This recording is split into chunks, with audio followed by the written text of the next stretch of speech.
everyone. Welcome to the class of Indian Writing in English.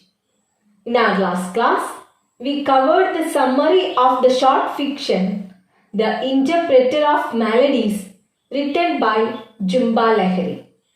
Today, let's begin with the detailed summary and analysis of the short fiction. While stopped at a tea stall, Mr. Kabasi observes as Mr. Das and Mrs. Das bicker over or argues who should accompany their young daughter Tina to the bathroom.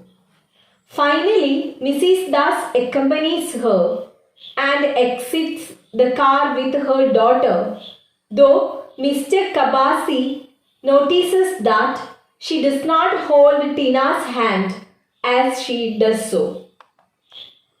Lahiri's story begins on a note of conflict, that both Mr. and Mrs. Das are reluctant to accompany their daughter subtly alludes to their selfishness and negligence.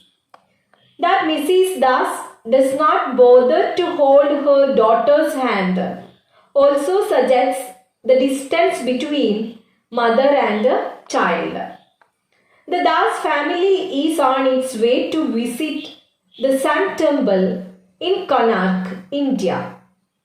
Mr. Kabasi reflects that he would not normally stop so early on a tour, but Tina had complained almost immediately after he picked the family up from their hotel.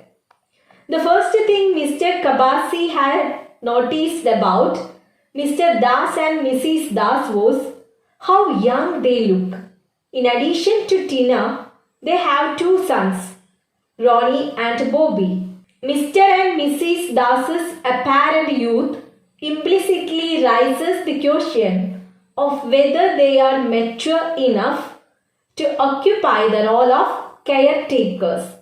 That the family is in India, going on a visit to a temple, also positions them as tourists. The description of the family's mixed appearance alludes to their bicultural identity. They clearly have Indian roots, but they are also deeply tied to America. While Mr. Kabasi waits with Mr. Das and his sons for Mrs. Das and Tina to return from the restroom, the older boy Ronnie leaves the car to feed a goat. He ignores his father's protestations not to do so. Mr. Das, who is reading a guidebook about India, tells his younger boy Bobby to follow his brother, but the younger boy refuses. The boy's refusal to obey Mr. Das's orders casts doubt over his authority as a father and highlights the issues of miscommunication central to the story.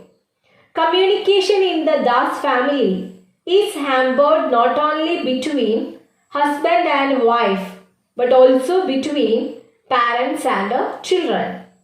That Mr. Das is reading a guidebook about India further reinforces his and his family's position as outsiders or tourists in their own country of origin. Mr. Kabasi, who is 46 years old, makes small talk with Mr. Das as they wait. He learns that both Mr. and Mrs. Das were born in America, not India, and that their parents moved back to India after retiring. The Das family visits them every couple of years. That Mr. and Mrs. Das were born in America again highlights the family's bicultural identity. They are Indian by origin but American by culture. Tina returns from the restroom and Mr. Das asks where Meena is. Mr. Kabasi is struck that he refers to Mrs. Das by her first name to his daughter. Mrs. Das returns to the car carrying a bag of puffed rice she purchased from a street vendor. Mr. Kabasi notes the details of her figure, clothes, and hair.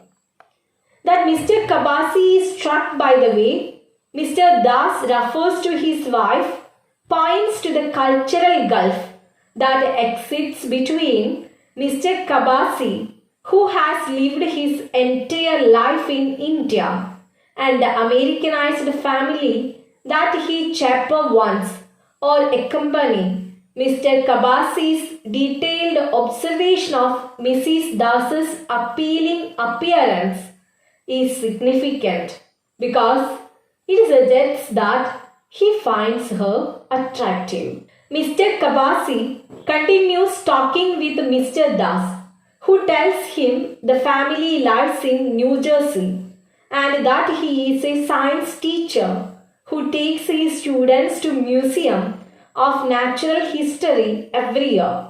He believes this means he has much in common with Mr. Kabasi. The parallel that Mr. Das draws between himself and Mr. Kabasi, he himself is a kind of tour guide in relation to his American students, is ironic. Coming from America, Mr. Das is clearly much more affluent than Mr. Kabasi. He can afford to take his family to India on vacation and to employ Mr. Kabasi as a tour guide. The parallel that he draws, therefore, actually works to highlight the Das family's comfortable circumstances in contrast to Mr. Kabasi's. Mrs. Das appears impatient when she returns to the car. She slouches in the back seat and begins eating her puffed rice without offering to share it with anyone, and the group commences their journey to the Sun Temple. That Mrs. Das fails to share her snack and appears impatient again suggests that a distance exists between herself and her family. She does not seem to be enjoying their company nor the trip, and does not behave in a way that a caring mother and wife would. The children all become excited when they encounter monkeys perched in trees along the road down which Mr. Kabasi drives. One of the monkeys jumps into the middle of the road, forcing Mr. Kabasi to brake suddenly. Another monkey then jumps onto the hood of the car. Mr. Das asks Mr. Kabasi to stop the car so that he can take photos of the monkeys with his camera. The monkeys are a common sight in this part of India, yet the children's excitement upon encountering them as well as Mr. Das's desire to take photos highlights the fact that the landscape of India is quite alien to the family despite their roots. This reinforces their position as outsiders, their country of origin. The monkeys leaping in front of and on top of the car is dangerous, forcing Mr. Kabasi to brake. Monkeys will signify threat and danger throughout the story. Mrs. Das takes out nail polish and begins painting her nails. Tina asks her mother to paint her nails as well, but Mrs. Das wants to be left alone and tells her daughter, "You are making me mess up." Excluded from her mother's activity, Tina turns to playing with her doll instead. Again, Mrs. Das fails to act as a caring mother by rejecting her daughter's request. She even blames Tina for making her mess up. Her actions here reinforce the fact that Mrs. Das is preoccupied with herself and puts her own needs and desires above her children's. After Mr. Das is finished taking pictures, Mr. Kabasi once again starts the car and the group continues on its way. The middle child Bobby, sitting up front with Mr. Kabasi and Mr. Das, asks why Mr. Kabasi is driving on the wrong side of the car. Mr. Das explains to Mr. Kabasi that in America, the driver's seat is located on the right hand side, which is why Bobby is confused. Mr. Kabasi tells him that he knew this from watching the American soap opera Dallas. Bobby's confusion over the location of the driver's seat is yet another moment that highlights the Das family's cultural distance from India. Having never lived in India, Bobby is surprised to see that cars are different there. That Mr. Kabasi is familiar with the American cars on the other hand points to the cultural dominance of America. Even though Mr. Kabasi has never been to America, he has consumed its culture. As they make their way towards the temple, Mrs. Das complains about the heat and chides her husband for hiring a car which is not air conditioned just to save a little money. Mr. Das tells her it's not hot. This is only the second time in the story when the Das parents communicate directly, and again they bicker as they did in the moment that begins the story. The tense communication between Mr. and Mrs. Das suggests all is not well in their relationship. Giving into his penchant for photo taking, Mr. Das asks Mr. Kabasi to stop the car so he can take picture with his camera of a barefoot man in a turban sitting atop a cart pulled by bullocks. Both the man and the animals are emaciated.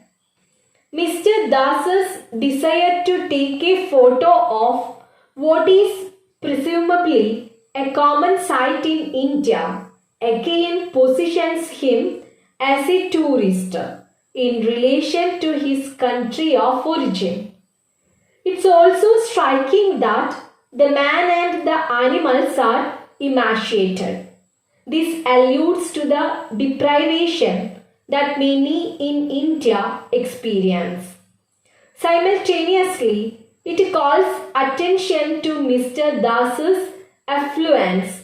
He is taking a picture of the emaciated man with an expensive device. Mr. Das, while taking photos of the man on the cart, makes small talk with Mr. Kabasi, asking whether he finds his work as a tour guide tiresome.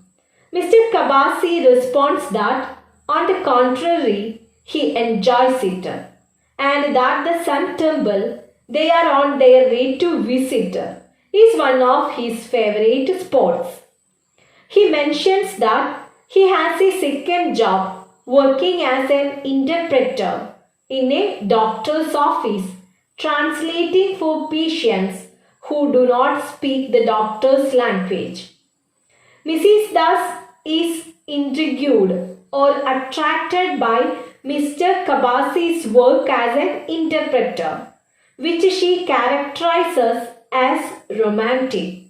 She asks him to describe typical situations he encounters at the office, and Mr. Kabasi obliges by telling of a patient who had come in with a pain in his throat. Both Mrs. Das and Mr. Das compliment him on the work, and Mr. Kabasi is particularly flattered by Mrs. Das's comments. He begins to see his work as an interpreter in a new light, taking pride in it. That Mr. Kabasi must work two jobs highlights the material gulf that exists between him and the family he chaperoned once. Unlike Mr. Das, who on his American teacher's salary can take his family on vacation to India, Mr. Kabasi must take on more than one job to meet his family's needs. That Mr. Kabasi's second job consists of working as an interpreter of melodies in a doctor's office, highlights the story's theme of communication and interpretation. Indeed, Mr. Kabasi engages in an act of interpretation here by fixating on and being flattered by Mrs. Das's description of his work as romantic. He seems to interpret her use of this word to indicate that Mrs. Das may have some romantic interest in him. Mr. Kabasi had only taken the job in the doctor's office to pay for the medical bills of an ill son who has since passed away. He says he continued with the work after the death of his son to support his family's lifestyle and his wife's demands for material goods, partly because of the guilt he feels over the death of their child. The emphasis on Mr. Kabasi's financial struggles implicitly highlights the gulf between the Das family's wealth and Mr. Kabasi's own precarious circumstances. The knowledge that his son died, despite Mr. Kabasi's efforts to pay for care, also reveals that Mr. Kabasi has experienced deep tragedy. It is tragedy tinged by guilt, given that Mr. Kabasi has kept his job at the doctor's office to provide a lifestyle for his remaining family as a way of making up for his son's death. The group stops for lunch at a roadside restaurant, and Mrs. Das invites Mr. Kabasi to join them at the table. The children leave to look at monkeys perched in the trees. Mr. Das instructions Mr. Kabasi and Mrs. Das into a pose for a photograph at the table, telling Mrs. Das to lean closer to Mr. Kabasi. Mr. Kabasi is excited by the closeness to Mrs. Das, noting her appealing scent. He worries that she can smell the perspiration on his skin. As he poses for the picture with Mrs. Das, Mr. Kabasi's self-consciousness as well as his sensitivity to her physical presence suggests that his attraction to her is growing. Mrs. Das then asks Mr. Kabasi for his address so that she can send him copies of the picture. Mr. Kabasi writes his address carefully on the scrap of paper that she gives him. As soon as he hands it to her, however, he worries that he might have miswritten the information. Nonetheless, he fantasizes about the letters that he will exchange with Mrs. Das. He imagines that through these letters, they will come to know one another more intimately, confessing their unhappiness in their marriages, and that their friendship will flourish into a romance. Mr. Kabasi's anxiety over whether he has written the address correctly underscores how invested he has become in the possibility of maintaining contact with Mrs. Das. His fantasies, meanwhile, point to a propensity for projection on his part.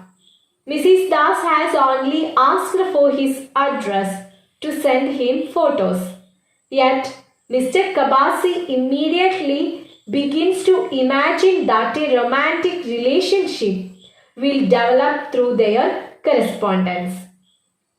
These fantasies are a projection of his desires rather than a reflection of Mrs. Das's actions and words. The group reaches the Sun Temple at Konark, a huge sandstone structure in the shape of a pyramid and surrounded by chariots, built in the 13th century in dedication to the sun. Mr. Kabasi explains. As the family walks around, Mr. Das takes photos with his camera and reads aloud from his guidebook about the site to everyone. The Sun Temple is symbolic of the character's shared Indian heritage. Yet, by virtue of their life in America, the Das family is unfamiliar with the temple and approaches it strictly as tourists. Mr. Kabasi, by contrast, is intimately familiar with the site not only because he is a tour guide but also because it is one of his favorite places.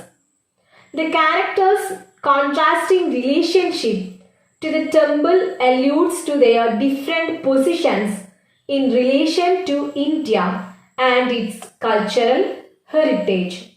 They all look at Francis that decorate the facade of the temple, among which are depictions of naked lovers. As he looks up at the images of naked women, Mr. Kabasi realizes that he has never seen his wife naked, even while making love. He admires the bare backs of Mrs. Das's legs as she walks ahead of him. Mr. Kabasi wants to be alone with her, but noticing that she seems to want to be left alone, he walks ahead to admire statues. The friezes of naked lovers on the temple walls reflect Mr. Kabasi's romantic desires. Indeed, the naked bodies are associated with Mrs. Das's bare legs, making explicit Mr. Kabasi's erotic desire for Mrs. Das. The fact that he cannot associate these naked depictions with his wife, whom he has not seen naked despite their intimate life together, suggests the extent of Mr. Kabasi's disconnection from his wife. As Mr. Kabasi is admiring a statue, Mrs. Das walks up to him and asks him about it. He explains that the statue represents the setting sun. She answers neat and although Mr. Kabasi isn't quite sure what she means by the word, he takes her response to be positive. Again, Mr. Kabasi fantasizes about the letters that he will exchange with Mrs. Das, thinking that he will explain to her things about India and she would tell him about America in turn. Mr. Kabasi reflects that this would be a fulfillment of his youthful ambition to become an interpreter between nations. Mr. Kabasi is suddenly saddened by the thought of Mrs. Das's return to the United States. He learns from her that the family will return to America in 10 days' time, and he calculates that he will receive his letter from Mrs. Das in approximately 6 weeks. Mr. Kabasi's uncertainty over Mrs. Das's use of the word need points to the way that cultural distance affects the characters' communication with one another. In launching into further fantasies about the letters that he will exchange with Mrs. Das, Mr. Kabasi imagines this correspondence will constitute a cultural bridging of the different worlds, India and America, that they inhabit. Mr. Kabasi's thoughts suggest that he has an idealistic view of the power of words to serve as instruments to bridge cultural and national divides. His sadness over Mrs. Das's imminent departure finally also points to just how infatuated he has become with Mrs. Das. He has only met her a few hours ago and knows very little about her, and yet already feels deeply attached to her. Back in the car with the Das family, Mr. Kabasi drives them towards their hotel. He dreads not seeing Mrs. Das or hearing from her for 6 weeks. He does not look forward to going home to his wife. Hoping to extend the time with Mrs. Das, Mr. Kabasi suggests taking a detour to visit monastic dwellings located on hills at Udayagiri and Kadagir. Mr. Das and Mrs. Das agree to the detour, and Mr. Kabasi is relieved. Mr. Kabasi's growing infatuation with Mrs. Das is further reflected in the fact that he can hardly bear the thought of being separated from her, going so far as to come up with an excuse to extend the journey with the family. When they arrive at the monastic dwellings, Mrs. Das stays in the car, saying she is tired. This annoys Mr. Das, who rebukes her for wearing uncomfortable shoes. He wants Mrs. Das to accompany them because he would like to pose the entire family for photos that he can send to friends for Christmas. Nonetheless, Mrs. Das refuses to leave the car, and so Mr. Das walks off with Ron, Bobby, and Tina, carrying the latter on his shoulders. Along the path, monkeys are perched. They surround Mr. Das and the children, who stop to observe them. Mr. and Mrs. Das's communication is never free of tension, and here again they are presented as in conflict with each another over Mrs. Das's refusal to leave the car and to pose for the family picture. Mrs. Das's decision not to accompany her family is another instance where she seems to behave in a cold and disengaged way towards her family. Mr. Kabasi, still in the car with Mrs. Das, tells her that he will join Mr. Das and the children, but she tells him to stay with her. They observe as Bobby passes a stick back and forth with a monkey. Watching him, Mr. Kabasi innocently comments that Bobby is a brave boy. In response, Mrs. Das says this is not surprising, as Bobby is in fact not Mr. Das's son. Trying not to show how stunned he is, Mr. Kabasi dabs a bit of the lotus oil balm he carries with him on his forehead as Mrs. Das gauges his reaction. Yet Mrs. Das's confession that Bobby is not Mr. Das's son is completely shocking to Mr. Kabasi.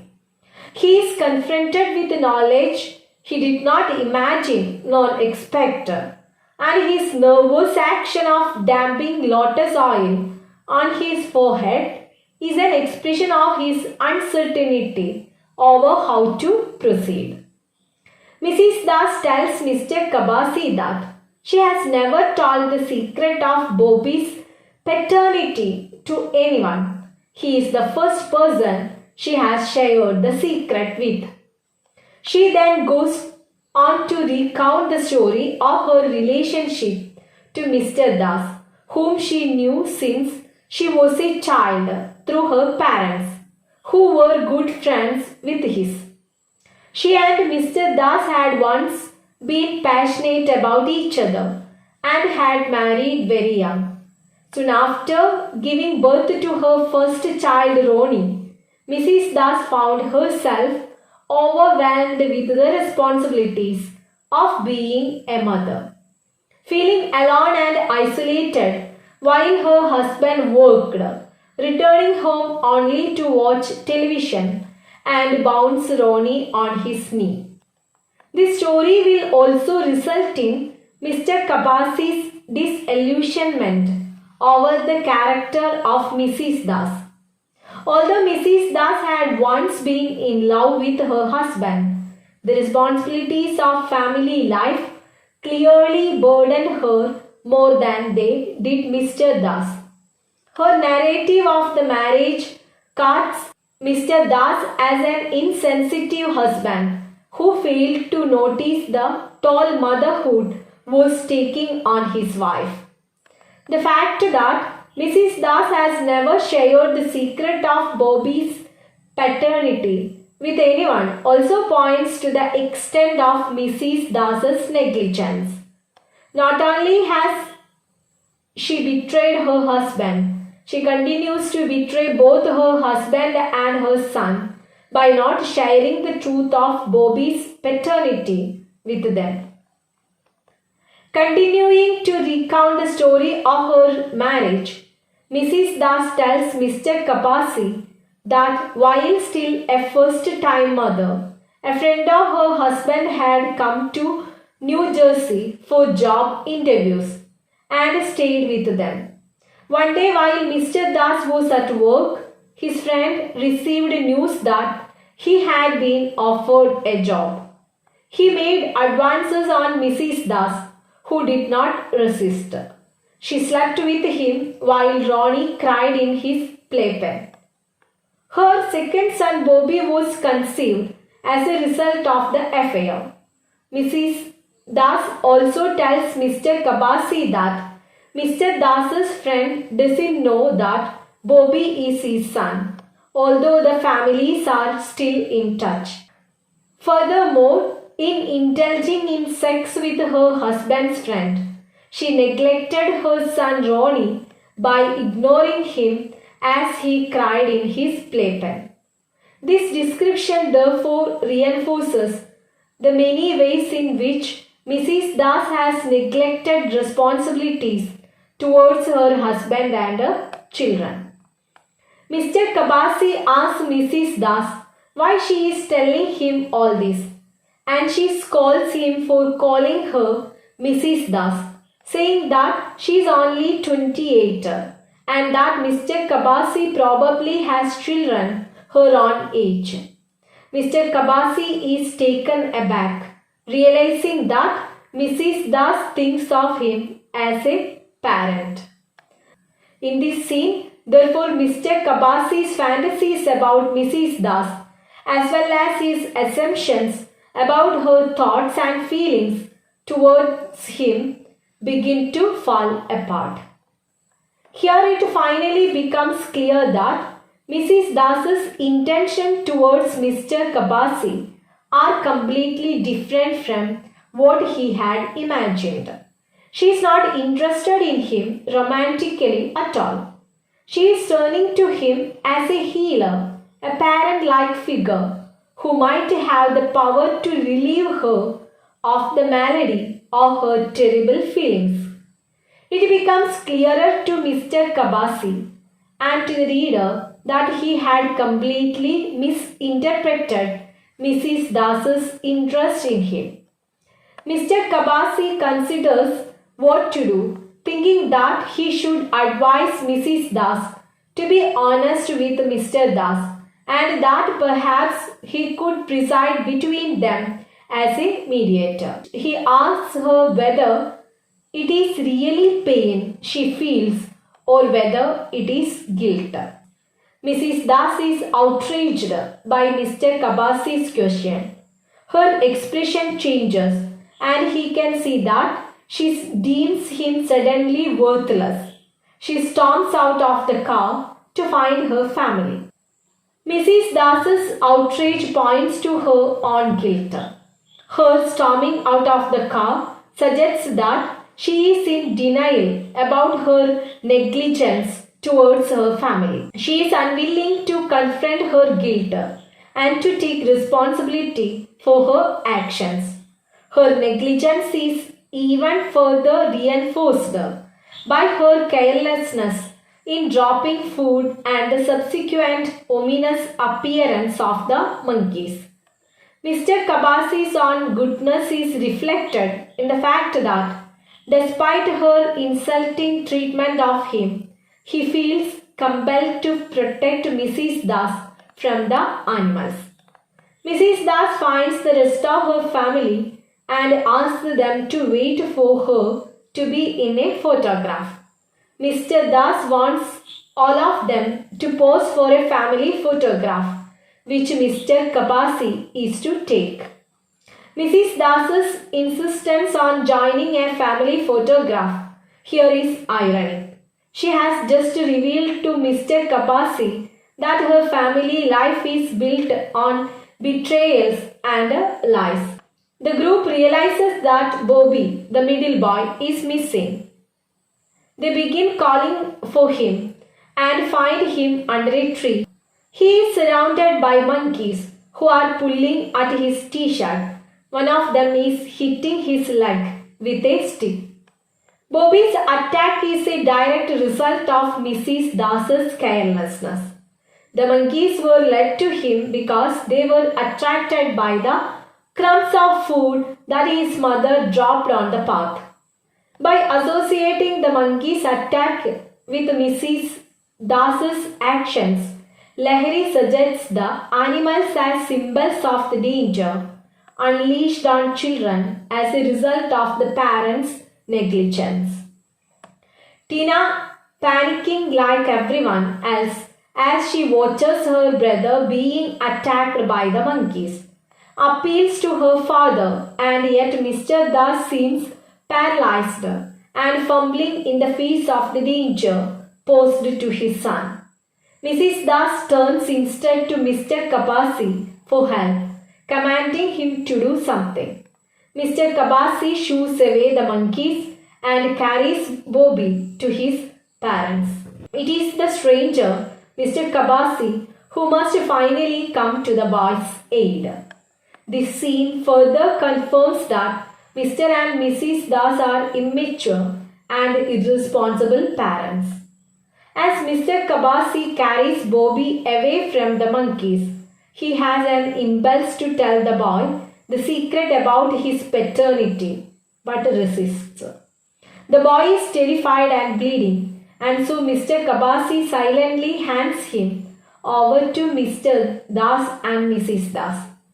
In rescuing Bobby, Mr. Kabasi acts more like a parent than either Mr. or Mrs. Das do.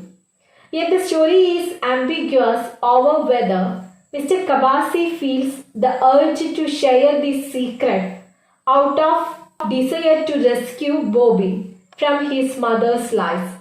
In choosing not to share the secret, however, the scene suggests that Mr. Kabasi ultimately attempts to act in the boy's interests. After all, Bobby is only a child and likely to distraught to be confronted with such terrible knowledge in this moment. When Mr. Kabasi delivers Bobby to the family, they comfort him. Mr. Das cleans the boy's t-shirt and fixes his visor. and Mrs. Das places a bandage on his cut knee. She wants to get away to the hotel immediately, and Mr. Das agrees. While Mr. and Mrs. Das fuss over Bobby, neither of them seems to recognize the fact that they have both let their son down. Mrs. Das by dropping crumbs of food that led the monkeys to him, and Mrs. Das by failing to act to save his son when he saw that he was in danger. The parents are unable or unwilling to acknowledge their responsibilities towards their children. Mrs. Das takes out a hairbrush from her bag to brush Bobby's hair. As she does so, the piece of paper with Mr. Kapasi's address scribbled on it slips out of the bag and is swept away by the wind. Mr. Kabasi is the only one who notices this. His gaze follows the paper as it flutters up to the trees where the monkeys are now perched, looking down at the family. Mr. Kabasi turns his gaze back to the family and thinks that this is the image of them he would preserve in his mind forever. The fluttering away of the paper points to the loss of Mr. Kabasi's illusions. His hopes for a romantic relationship with Mrs. Das, as well as his assumptions about her family, have been shattered. The presence of the monkeys is also significant, given that the animals represent danger. While Bobby has been saved from them for the moment, their presence in the trees suggests that the family will continue to be plagued with the strife. The image that Mr. Kabasi preserves of the daisies also recalls the many photographs that Mr. Das has taken throughout the story. Mr. Das's photograph depicts a happy family on vacation, whereas this final image that Mr. Kabasi notes is much darker. It is an image of a family riven by betrayal, guilt, and lurking danger. It is also an image that emphasizes Mr. Kabasi's exclusion. He is an outsider who can only stand at a distance and observe. I hope all of you got a clear idea about beautiful and very powerful short fiction, The Interpreter of Melodies, written by Jumba Lahiri. Take care, stay at home. Thank you.